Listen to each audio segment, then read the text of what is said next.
Hey everyone, how's it going today? Welcome back to Extrovert Paints. So in this video, we're going to be doing a painting tutorial, and I haven't done one of these in a very long time. I'm a little nervous about doing it, to be honest. It's been some time, and I don't know if I have the moxie to, to do this. We're going to find out. So if this video posts online, you know that I'm at least tolerating what I produced. So hopefully you guys get something out of it. Now, non-metallic metal seems to be something that mystifies a lot of people, and I'm just going to do a quick tutorial on the cuirass of this centurion here, this Roman centurion from Victrix. So I'm going to paint that up, and I'll go, it's going to be time-lapsed, but I'll pause in between and I'll give a brief explanation about what I'm doing and how I'm doing it and what the techniques are that I'm doing. Now, one thing about non-metallic metal is contrast, and you can kind of see it actually in my wedding ring right here. You can see it's dark on one side and very bright on the other. Almost, actually, it's at a white. It's coming to like a white point over here. And there's a smooth transition between the contrast and the light, and that's what gives it a shine, right? So we have to replicate that on basically a matte object, and the idea is to not use metallic paints which have flecks of metal in them, but to replicate this with like a specific color range, and this is kind of what this is what artists do in a painting. So if you look at a painting of a Roman general, and they're wearing a bronze cuirass, and you look at that, and it's very clear that it looks reflective, it looks metallic, but it's not. It's actually a trick of it's a trick of the a painter's trick. I can't think of the words, are just not coming to me today, so that's fun. So yeah, it's a very clever way to do it, and it involves a lot of blending. The good thing is I'm going to teach you all a couple of shortcuts and how to produce really good results, like tabletop standard results. Maybe not like museum quality results, but tabletop standard results with non-metallic metal, where you'll be able to impress all your friends, and also it won't take you very long to do. So let's get into it. So this is the miniature I'm painting, and I'm going to be using can't find my one brown color. It is, okay, there it is. So this is going to be the base layer. It's a 50-50 mix of Vallejo English uniform and Vallejo German camo black brown. Apparently I'm losing my voice a little bit, so you'll have to excuse me on that. So this is the base for 50-50 mix of this, and then to that mixture we're adding about a 50-50 mix of these two with the glazed medium from Vallejo, and this is going to help with blending, and it's also going to make our jobs a lot easier, and you'll see during the application phase. So this is the first step. Then after that, what we're going to do is we're going to build up to straight English uniform by just adding more English uniform into the mix, and then eventually getting to regular English uniform. Now to the English uniform, once we get to that step, we're going to be adding green ochre from Vallejo Model Color. And eventually, just like before with these two, okay, we're going to build up to 100% green ochre by blending in more green ochre into the English uniform. Then, as you can guess, we're going to another layer, and we're using ice yellow. And what we're doing again is slowly mixing in the ice yellow to the green ochre, and we're going to build up until we get to full ice yellow. And then that we're not done yet. There's one more step. So after we get all of those, and again, we're going to keep mixing in the glaze medium there. Don't forget the glaze medium. And we're only using 4 colors to get this effect. And then to top it off, we're going to be using Arctic White for a little like dots and a little bit of lines, just to give it that the illusion of light reflecting off of it. And if you want to see what this reflect looks like, I can show you just by grabbing one of my miniatures here. Here we go, this guy's good. So here is a this is, well, originally it was Sophanes, the Athenian general. I think we've moved on beyond Sophanes, and this is now going to be Pantaleon. He's going to be an Athenian marine Lachagas, and he's going to be kind of like the commanding officer, the captain of the company of Marines that I have. And you can see here the non-metallic effect, and I've even done it on his shield and on his Sartor in the back here. So yeah, that's the effect we're going for. Again, this is not museum quality, but it's certainly tabletop quality non-metallic metal. It does take a lot longer to paint than your standard, slap on, a bronze color metallic, but in the long run, it's going to be more rewarding of a finished product, I think, in my opinion, and it's really very easy to demystify. So I'm going to go ahead and put the first mixture in my palette, and I'm going to skip ahead to the first time lapse of me painting all of this on, because really you don't need to watch me put on a base layer. So we'll be right back. Okay, so I've applied the first coat of the base layer of the mixture of the English uniform and the German camo black brown with, I actually only applied 3 drops of the glazed medium because I didn't need to go 50-50. So whatever ratio you mix this, just try to get it to this consistency, and I'll show you on camera so you can kind of see. It's kind of watery, but it's still thick enough that it applies. So if I spread it out, hopefully you guys can kind of get an idea exactly what consistency that is. And again, the idea is to try to get a little bit thicker than milk. So maybe just a really runny paint. So highlights are really important when you're painting this miniature, and that's why I recommend doing the non-metallic metal first on your miniature before you paint anything else. I don't always follow that rule, but then I've been doing this for quite a bit of time, so when it comes to my personal miniatures, I might not necessarily paint in this particular order, but if you're just trying this out for the first time, get a model that you're not really, like a model that you don't really care about ruining, because chances are good on your first few attempts of non-metallic metal, you're going to mess up. And that's okay, because I did too. And I've shown in my previous video just how poorly I was when I started doing non-metallic metal. And I think now I'm actually not too bad at it. I'm not great, but I'm not too bad. There are still some things that some folks out there can teach me, and I'm hoping that they're watching this video and even they can comment and help me. So no one ever finishes learning, just my personal opinion on that. And you can see I wasn't very neat in the application of this layer, primarily because, as I said, I'm going to be painting over all of that later anyway. Now, when you are doing non-metallic metal, waste not, want not, and what I mean by that is hit every single piece of metal that you're going to paint in this color when you do it. Now, again, this is a test miniature. I just popped this together really quick to demonstrate for this video. By the way, I undercoated this. I don't think I said this, but I undercoated this in skeleton bone from Army Painter. I use their spray primer, which I absolutely love, and I use... Oh, actually, I use necrotic flesh this time around. Usually I use skeleton bone, like on this gentleman right here. I used skeleton bone on that, and you can kind of see on the base there what I mean by that. So I use necrotic flesh. Normally I use skeleton bone. I prefer skeleton bone, but I think I ran out when I primed this, so that's what that is about. So highlights, really important. There are 2 ways to apply them, and it's really up to you.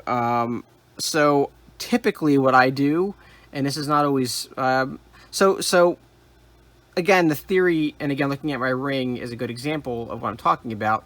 The theory of light reflection off of metal is to break down, this is something that Cujo painting talks about a lot, to break down your shapes into, or break down whatever you're painting into rudimentary shapes. So if you look here, this is a relatively flat surface, but it has some cylindrical objects on it. Like the muscle bits that are pounded in are kind of cylindrical.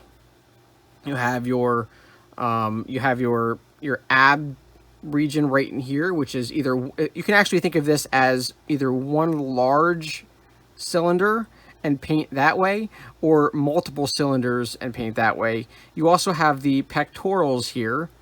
Now you can think of them either as a sphere shape or as long cylinders. It's totally up to you. You have the edges right here of the armor, and then also along the neck. Those are just long cylinders. And then you also have the rim underneath here, as well as the this I guess this would be like additional ab muscles here, but I mean, it look like ribs, so the ribbing. Also long cylinders, and on the back, again, you have these long cylinders. I don't think these are very rounded as far as like on top. If you look at them, they're pretty flat from this angle. So I look at them as cylindrical. So that's one way to paint them, to think of them as cylinders and then paint them as cylinders. Or another way that I do it is I'll just decide that I'm going to highlight at a particular angle. So I'll say the light's coming from this direction, like this, and then I will either choose to highlight the top parts of the armor to the right or the bottom parts of the armor to the left. And it just depends on whatever your particular fancy is. There's no right or wrong answer as long as you're consistent.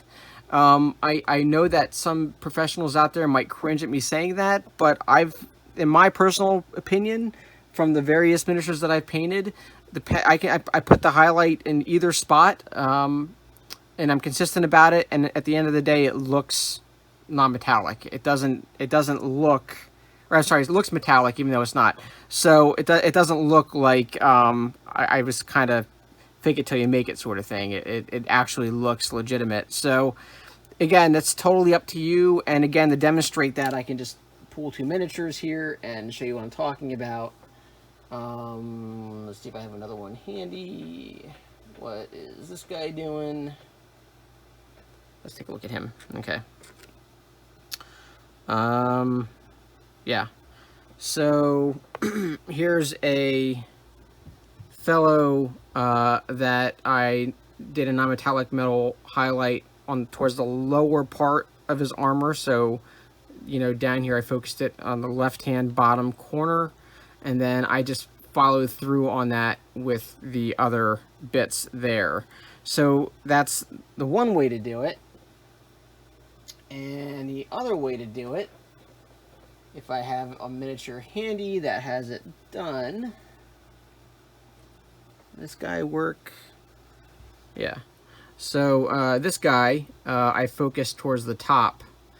And again, it's just an example of how you can get away with, as long as you're consistent in your application, it'll work out. Actually, this guy's a better example here. So you can see I've highlighted towards the top of the armor as opposed to the bottom. And yeah, again, I think it looks pretty good.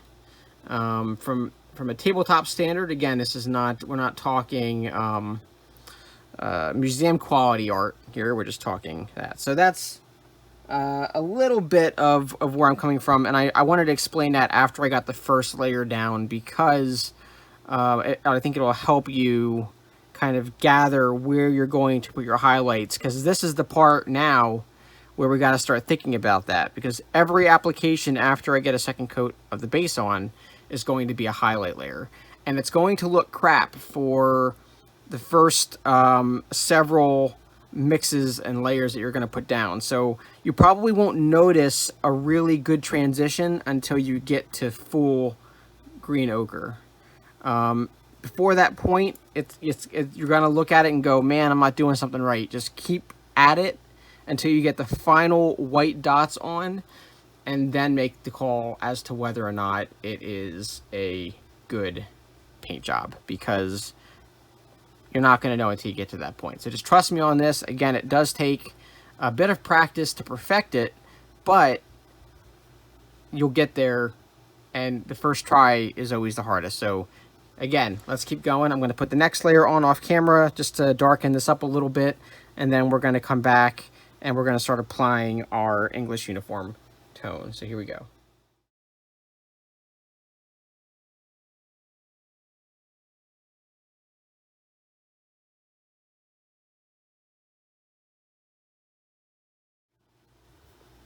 Okay, so we got that highlight on. You can probably not tell the difference, right? That's because when you're applying layers, it does take quite a bit of time to build up that color. So this is only a very small step. You might be able to avoid the step between the mixture that we started with and adding English uniform. You might be able to just skip right from that first mixture to English uniform, depending on how stark you want those transitions to be. It's your call and how good of a blender you are. If you can blend transitions well, then you don't have to add all of these tiny layers. So what I'm going to do off camera is just build up to that first color, the first highlight, so you can see exactly where that transition starts to come in. So we're going to do that, and I will be right back. Okay. So you can see here I've got the build up to pure English uniform, and again, it doesn't look great. It looks very muddy right now, and that's okay because we're building up those highlights, building up those colors. Now again, I've chosen to focus those highlights downward, so the actual highlights are being applied to the lower sections of all these little armored parts that are sticking up here. The same on the back. Any part that's raised, I'm gradually building up that color down into the bottom points of that. The only exception being the actual cylindrical sections here on the arm and the neck. Those I'm going to highlight randomly towards the top. And the reason why is because these will take light differently than these muscle bits right here. So that's how we're going to look at that. And you'll see what I'm talking about as I build up color over time. So the next step, again, we're going to start adding that green ochre little by little into that English uniform. And we're going to continue to add the glaze medium to keep the same consistency that we've been using it at. And again, that consistency is right here. So you can see here exactly how smooth that is. My brush is fraying. So, oops. There you go. So that's the consistency we're working with. And in order to keep that consistency, we have to continually add that glaze medium. So time-lapse time to get that that next highlight in there, and we will be back in just a moment.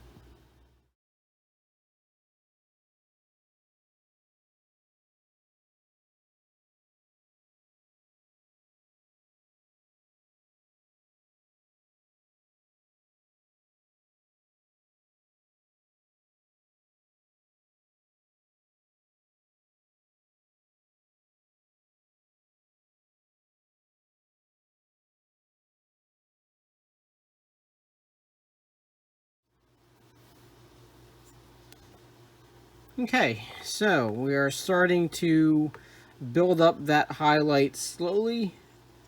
And again, we're not looking at perfect transitions because this is just tabletop standard. We can go for perfect transitions if you really want to spend more time blending in your lines. And what'll help at the end is we'll do a glaze to kind of pull all of these colors together. If there's any stark lines, like right underneath here is a stark line, as well as over here, we can help erase that a little bit with the glaze that we're going to put on at the end. So we're just going to keep adding more and more of that green ochre until we build up to green ochre entirely, and I'm going to go ahead and do that off camera, because otherwise this video would just go on forever and ever.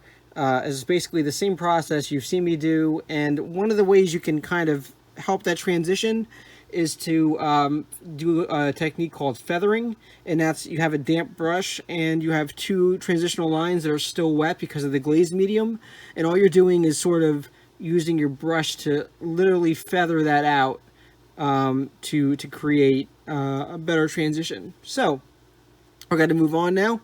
We'll come back at the end of this next step, which is to get all the way to the green ochre, and we'll be right back. Okay, so you can see this is still relatively very dark, and the reason why I'm doing it this way is, you know, I wanted a very dark bronze for this particular miniature, and how light of a bronze or a gold color or how dark you choose to get it, it's all about where you put those highlights and where you put that contrast. So the more highlights you put on, the brighter it's going to be. For example, the one on the right is very, very bright, and the one on the left is very, very dark. And again, it's the same four colors.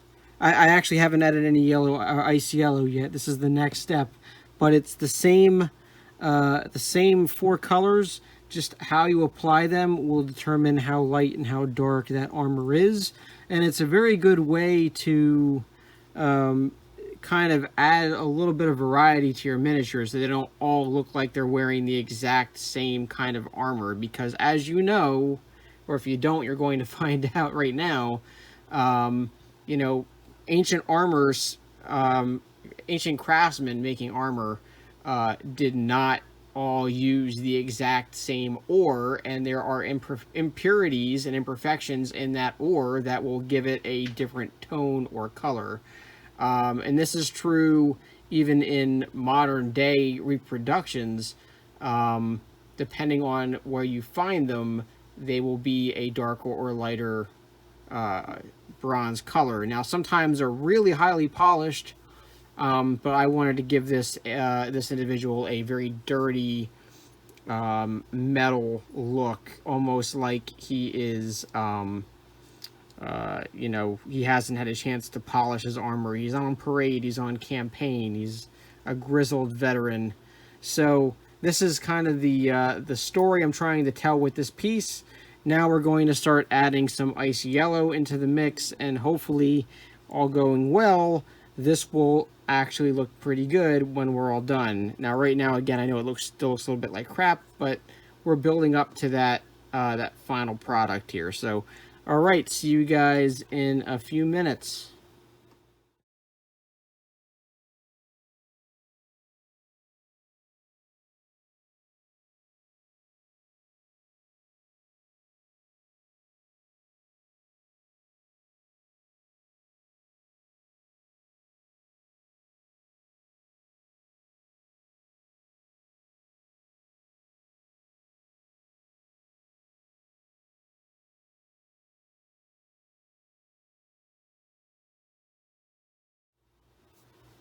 Okay, so we are almost to our highest highlight with the yellows anyway. So we're almost at ice yellow 100%.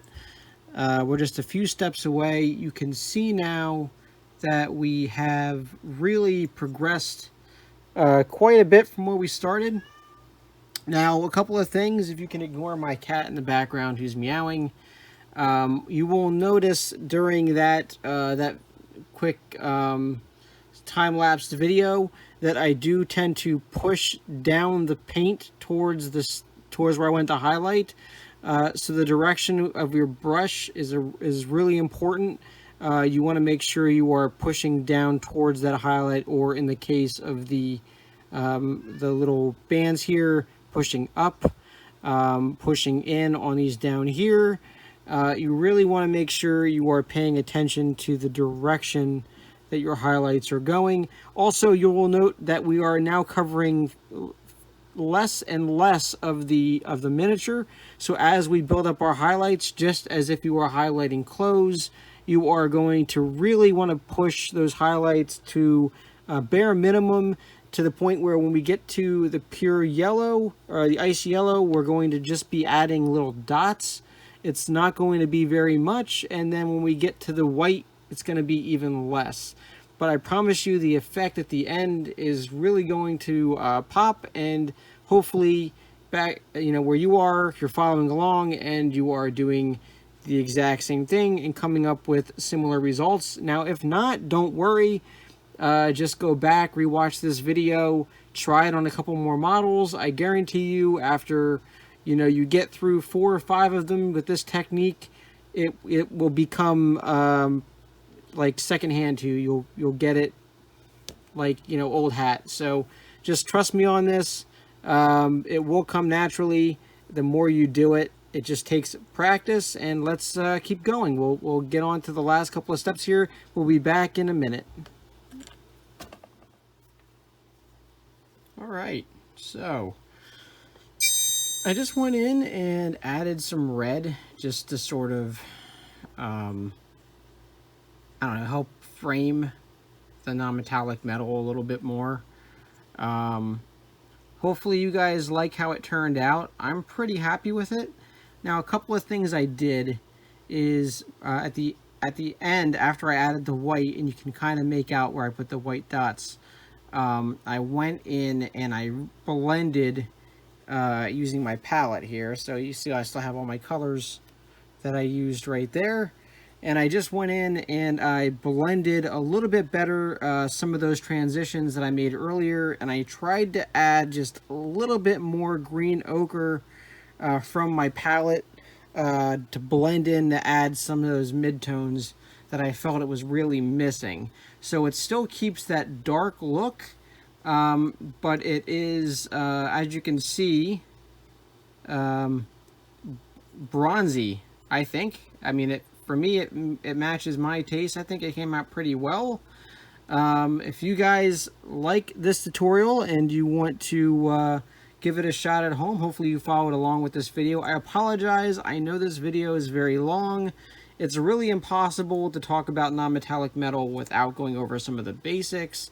I'm sure there are things I forgot to say, so definitely check the comments just in case I wanted to add a couple more notes on this video. Hopefully this video turns out okay. I recorded several different segments using various speeds.